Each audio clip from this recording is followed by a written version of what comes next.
السلام علیکم دوستو۔ تو چلیے ہم پھر آج ایک کہانی کی طرف چلتے ہیں۔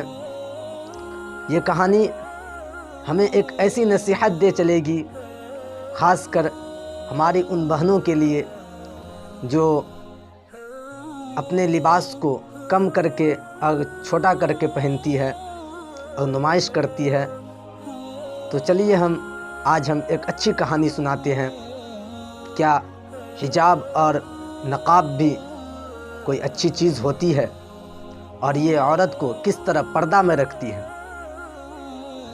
تو ہم آپ کو وہی کہانی سنائیں گے۔ تو آج کی کہانی کی طرف ہم چلتے ہیں۔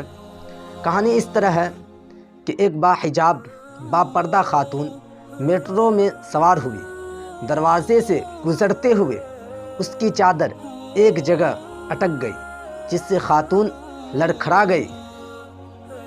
ایک خاتون جس نے نامناسب اور تنگ لباس پہنا ہوا تھا، چیخ کر بولی، یہ کیا کر گئی ہو اور کیسا لباس پہنا ہوا ہے؟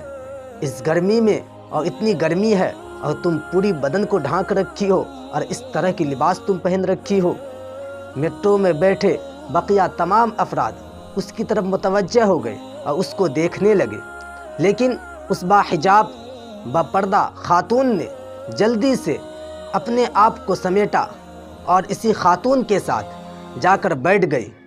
جب میٹرو چل پڑی اور چلنے لگی تو اس باحجاب خاتون نے اس خاتون کو کان میں کہا کہ یہ چادر میں نے تمہاری خاطر پہن رکھی ہے۔ یہ سن کر اس خاتون نے کہا، میری خاطر تم کیوں پہنو گی؟ میں نے تمہیں کب کہا کہ میری خاطر تم چادر پہنو، حجاب پہنو، اس گرمی میں پسینے سے شرابور ہو؟ اس نے کہا، بالکل میں نے تمہارے ہی خاطر پہنی ہے۔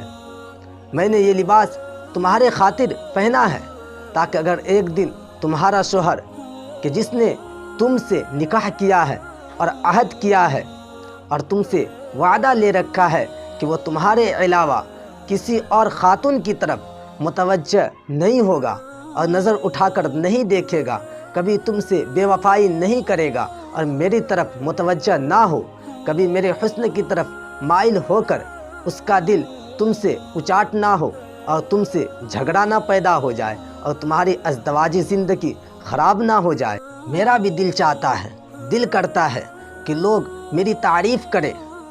جب تک میں لوگوں کی نظروں سے اوجھل ہٹ نہ جاؤں، لوگ میرے حسن کی تعریف کرتے رہے، مدح کرتے رہے، لیکن میرا بھی ایک شوہر ہے جس سے میں خیانت نہیں کرنا چاہتی، کیونکہ میری نظر میں مجھ پر فقط میرے شوہر کا حق ہے اور میں اس حق میں خیانت نہیں کروں گی۔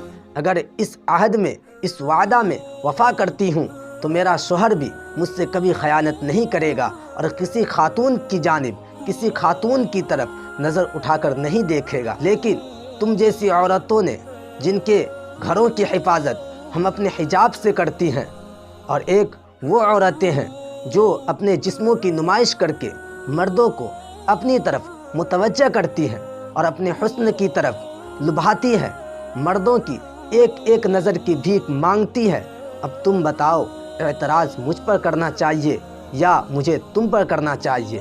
یہ سن کر وہ خاتون شرمندہ ہوئی اور اس نے کہا، کبھی میں نے اس معاملے کو اس زاویے سے نہیں دیکھا تھا۔ حقیقت یہی ہے کہ مغربی خاتون اس بات کو نہیں سمجھ رہی ہے اور وہ حجاب جیسی نعمت کو ترک کر کے اسلام کو برباد کرنا چاہتی ہے۔